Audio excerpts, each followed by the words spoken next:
Hello, everybody. Today, we are going to study or discuss about history chapter of Standard 8, that is Civilizing the Native, Educating the Nation. In this chapter, we are going to discuss how British have brought up a new education system in India. First of all, they had to go to the traditions, educational traditions going on in India, and the many officials appointed as at different ranks or different positions in the uh, British East India Company to render their services in India. Different people saw Indian education in different way. First of all, we have discussed about the tradition of Orientalism, in which Indian traditional education, Indian old education was emphasized. Such people were such as William Jones, Nathaniel Hallheld, and of course the Henry Colebrook. Those who have focused on the tradition of Orientalism, and these people were called as Orientalist. These people, with the help of the then Governor General Warren Hastings, have developed Oriental education institutions such as Hindu Sanskrit College in Banaras and the Madarsa in Calcutta, in which they have focused on the Muslim education through their scriptures and the old text, such as in the Banaras College, the Hindu text scriptures, so that these people can understand about the India and their traditions and will be helped British in the administration. Another way of providing or giving emphasis on Oriental education, the view of these people was so that these people can create a place in the hearts of Indians by protecting the culture of India through the education. They wanted to teach natives the old education in a modern way so that the destroyed culture and traditions of Indians can be protected, and they will be creating place in the hearts of Indians so that Indians can help British in the administration further. This was the view of Orientalist, but that was not the case. The other officials of British company had a different view about Indian education. They found grave errors of the means they found grave errors in the Eastern education or Eastern knowledge. The people such as James Mill, we are going to discuss, and the Thomas Babington Macaulay, Lord Macaulay, he is known as. These people have found grave errors of the East, and these people were claimed as Anglicist. Anglicist means these people have supported English education and against the Oriental tradition of education which has started in India. One of them was James Mill. We know about James Mill, one who has divided Indian history on the basis of religions such as Hindu, Muslim, and British. So this was the person who attacked the Orientalist. The British effort, he declared, should not be to teach what the natives wanted or what they respected in order to please them and win a place in their heart. The aim of education ought to be to teach what was useful and practical. So Indians should be made familiar with the scientific and technical advances that the West had made rather than the poetry and sacred literature of the Orient. Means he attacked on the Oriental tradition of education. He thought British should not try to win the place in the hearts of Indus. Instead, the scientific knowledge, practical knowledge, technical advancement through the English education to be taught to the Indians, instead of finding some imaginary good in the poetry and the sacred literature of the Orient. So that was the view of James Mill. By the 1830s, the attack on the Orientalists became sharper. One of the most outspoken and influential of such critic was Thomas Babington Macaulay. Lord Macaulay, we know that Lord Macaulay, one who has created his minutes, his observations, and based on that, the English Education Act of 1835 was being enacted. So this is the person, what he said, a very interesting statement he has posed uh, to find the errors in the in the Oriental education. What was that? He said that a single shelf of a good European library was worth the whole native literature of India and Arabia.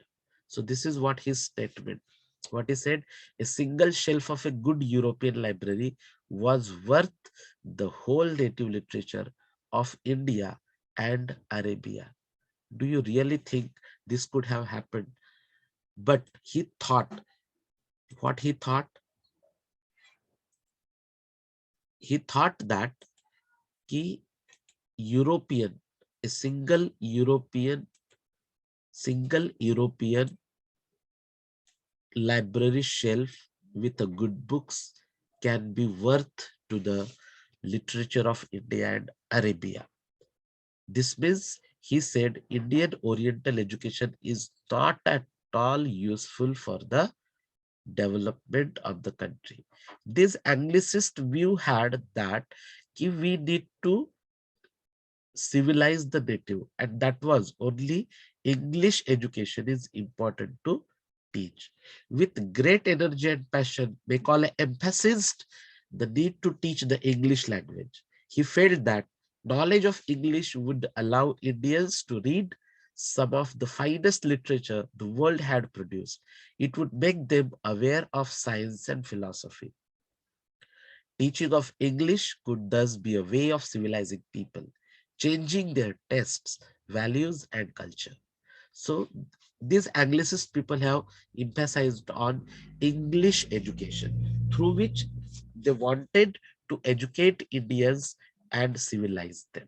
They thought language, English language, and the education through English language based on European traditions would be the way, would be the medium to civilize the native. There are certain minutes of this person, Lord Macaulay. The English Education Act of 1835 was introduced. The decision was to make English the medium of instruction for higher education. According to this English Education Act, the decision was taken such as English can be the medium of instruction for higher education, and to stop the promotion of Oriental institutions like the Calcutta Madrasa and Banaras Sanskrit College. These institutions were seen as temples of darkness that were falling of themselves into decay. That was his statement. That was his critique towards the Oriental institutions like Banaras College and the Madrasa at Calcutta. English textbooks now began to be produced for schools. So this few changes have brought up into the English education. What was that? The first of all, the decision was taken that the English will be the medium of instruction for higher education. The Oriental institutions like Calcutta Madrasa and Banaras Sanskrit College would not be promoted, and and the English textbooks now began to be produced for schools. So these were the changes have brought up according to the Act of 1835, English Education Act of 1835. See, we know that the British company came to India as a trader and they wanted to make money from everything. Similarly, from the education also, these people wanted to make money. So the Board of Control, Court of Directors of East India Company in London sent an educational dispatch to the Governor General in India that was issued by Charles Wood. Who was Charles Wood? So he was the president of the Board of Control of the company in London. It has come to be known as Wood's Dispatch. This Woods dispatch was outlining the educational policy that was to be followed in India, and it was claimed that the Governor General must implement this educational policy in India. And that was entirely creating education for commerce. Education for commerce means they wanted to create such a administrative people here, skills amongst the Indians, so that they can help British in the administration. Not only that, with the help of that, the trade and commerce can be flourished. So it was entirely emphasized once again the practical benefits of a system of European learning as opposed to Oriental knowledge. So that was a Wood's dispatch was a educational policy have sent to India. Now, according to this Wood's dispatch, according to this policy, which new changes have come up? So that is very important to understand which new changes have come up earlier. Before or according to the English Education Act of 1835, the the emphasis was on only on the higher education, but the schooling, the basic education system was not incorporated in that. So now, according to Wood's dispatch, not only the higher education system would have been changed, but but the schooling also. Okay, now what changes have come up? Let us see Wood's dispatch. One of the practical uses the dispatch pointed to was economic. European learning, it said, would enable Indians to recognize the advantages that flow from the expansion of trade and commerce, and make them see the importance of developing the resources of the country. Introducing them to European ways of life would change their taste and desires and create a demand for British goods, for Indians would begin to appreciate and buy things that were produced in Europe. Through this, they wanted to flourish the trade and create a market in India. Wood's dispatch also argued that European learning would improve the moral character of Indians. It would make them truthful and honest. What this says, what this says, European learning would improve the moral character of Indians. It would make them truthful and honest, and thus supply. This is important to recognize or read here, and thus supply the company with the civil servants who could be trusted and depended upon. Means they wanted to create such people, such skills to develop in India through European education so that they could get trustworthy people as the servants in the administration. So that was the objective, that was the motive to bring this educational policy in India so that their trade, their commerce can be flourished. The literature of the East was not only full of grave errors, it could also not instill in people a sense of duty and commitment to work, nor could it develop the skills required for administration. So that was the criticism on the Indian education. What they say, the literature of the East was not only full of grave errors, it could also not instill in people a sense of duty and a commitment to work, nor could it develop the skills required for administration. And that's why these skills can be developed amongst Indians through English education, through European education only. Based on this, this Wood's dispatch has been came to India.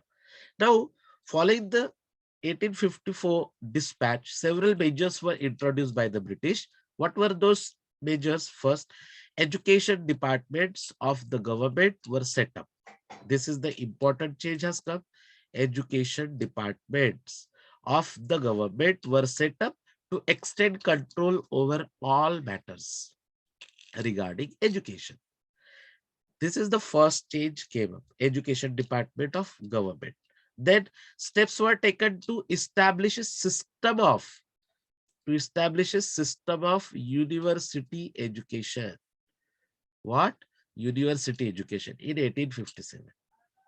While the sepoys rose in revolt, we have already studied about rebellion of the sepoys in Meerut and Delhi. At the same time, universities were being established in Calcutta, Madras, and Bombay.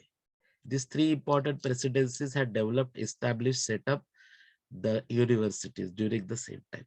Attempts were made to bring about changes within the system of school education also. Not only the not only the higher education were being focused through this dispatch, but also set up universities and system of school education also was brought in this. Okay, these are the universities you can see. Bombay University in the 19th century.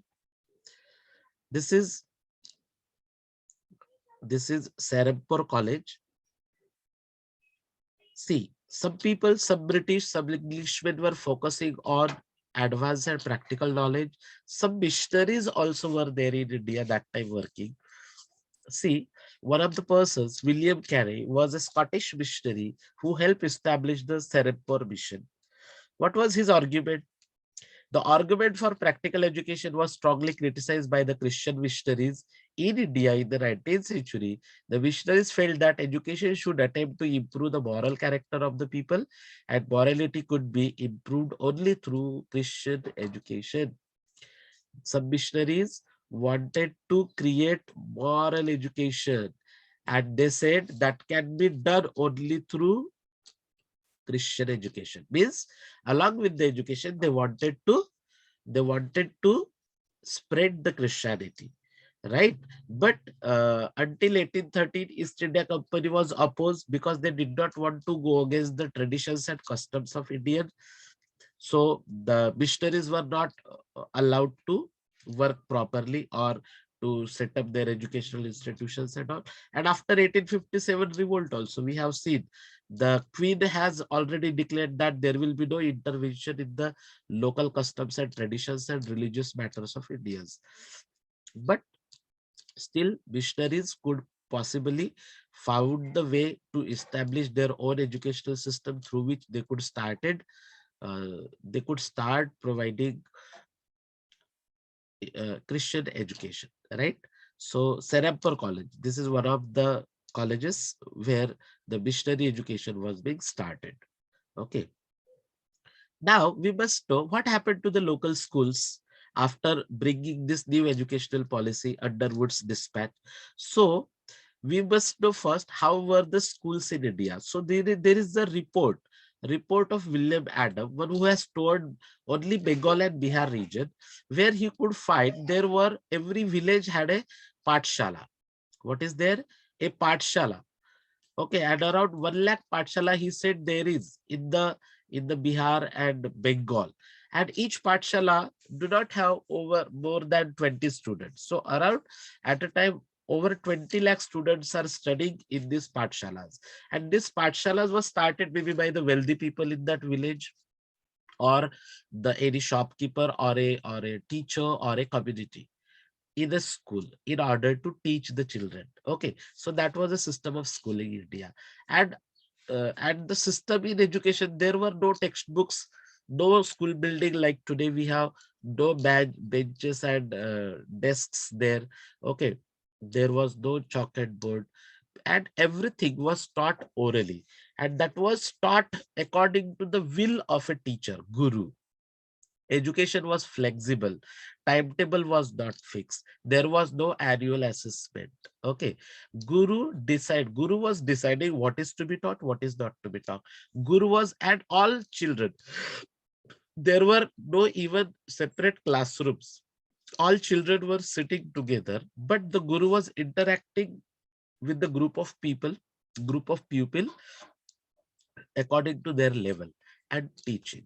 That schools maybe sometimes were filled under the banyan tree, or in the grocery shop in the corner of a village, or in a temple, or in a mosque. And these people were taking care of the teaching. School was flexible. How school was flexible? See, there were the children of peasants and tenants and farmers also working. They were poor family, and these children had to work in the field during the harvest time. So that time schools were closed. Once the harvest time was over and the children are free, that time schools were again started to run. So this is how the school timing was flexible. But about fees, fees also was not fixed. Those who were wealthy could pay more, and those who were unable, according to their will, the teacher were taking the fees. So this is how the schooling system we had.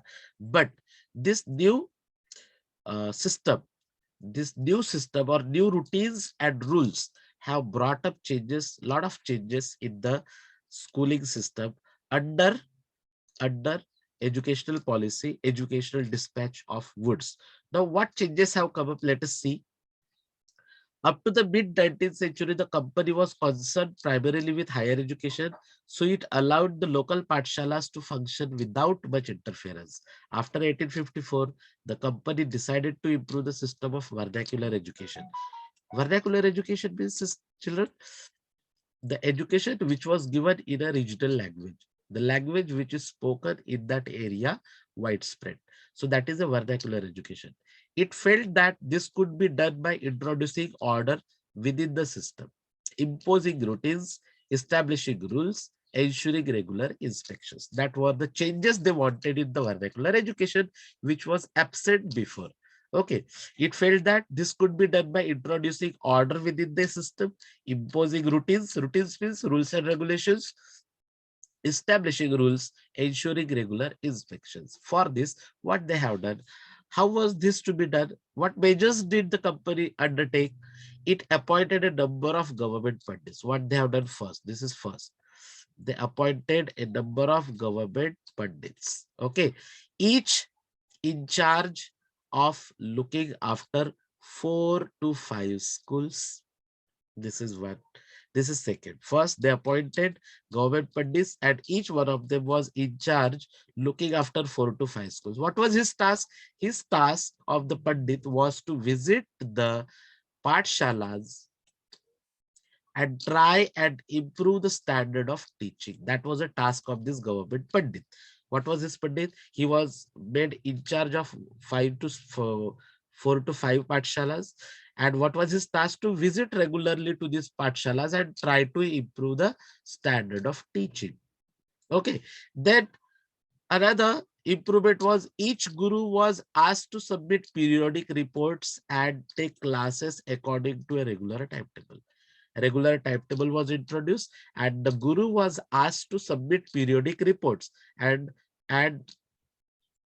take the classes according to a regular timetable. Teaching was now to be based on textbooks. Textbooks were introduced.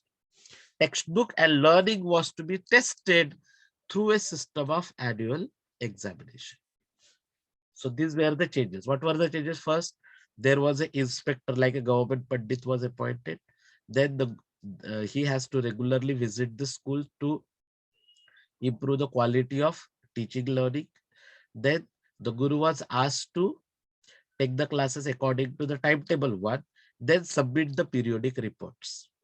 And whatever learning was done in the school, that was to be tested once in a year through the annual examination. This annual examination also were being introduced. Now students were asked to pay a regular fee. That was another change. Now earlier we have seen the fees was not fixed and it was not regularly paid also. But now it was told students must pay a regular fee, attend regular classes, not only regular fee, but attend regular classes, sit on a fixed seats, and obey the new rules of discipline. So these were the requirements, these were the expectations from the children. Regular fees, attend regular classes, sit on fixed seats, and obey the new rules of discipline. These were the changes brought up by the Woods dispatch in the schooling system. Okay. Now, pathshalas which accepted the new rules were supported through government grants. It was not necessary every pathshala might have accepted these rules, right? But Those patshalas have accepted the new rules were supported through government grants. Those who were unwilling to work within the new system received no government support. No government support at all. Over time, gurus who wanted to retain their independence found it difficult to compete with the government-aided and regulated patshalas. Sometimes, these new rules and routines have constraint over the gurus also, gurus' independence also.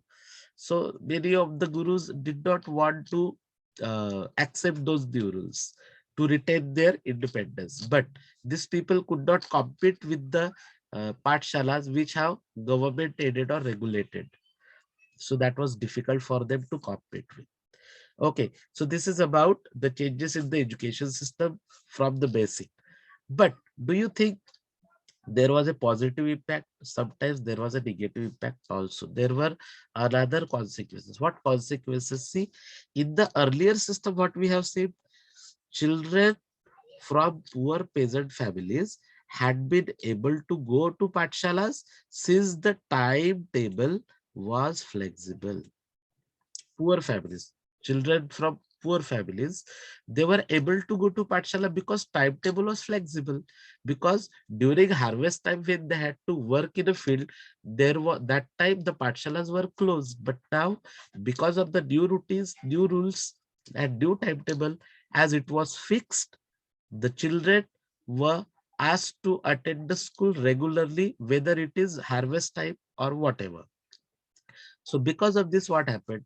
This discipline of the new system demanded regular attendance even during the harvest time when children of poor families had to work in the fields. Okay, as evidence of the lack of desire to learn. And these people were unable to attend the schools regularly during the harvest time. And if such things has happened, then it was considered as the lack of desire to learn. And this is a consequence for the poor families and the children belonging to poor family. So this is about a new education system has come up in the India under British by these two important enactments. First is English Education Act of 1835, and second was Wood's Dispatch, which was nothing but an outlining of the educational policy, which have focused not only on a higher education, but on the schooling system also, and brought a lot of changes. This is about the education which have been seen by the British and wanted to change, but it is not the case. In the further part of this lesson, we are going to discuss about national education, what Indians have looked forward towards the education system and improvement. For this, very especially, we are going to discuss about two people, Mahatma Gandhi and Rabindranath Tagore, and other nationalists also. In the chapter 9, when we will discuss, that time we will discuss about the national education system also, which different Indian leaders wanted to bring. So, till that, let us wind up this session with the note about the education system under British, with the viewpoint of Orientalist and the Anglicist. Thank you.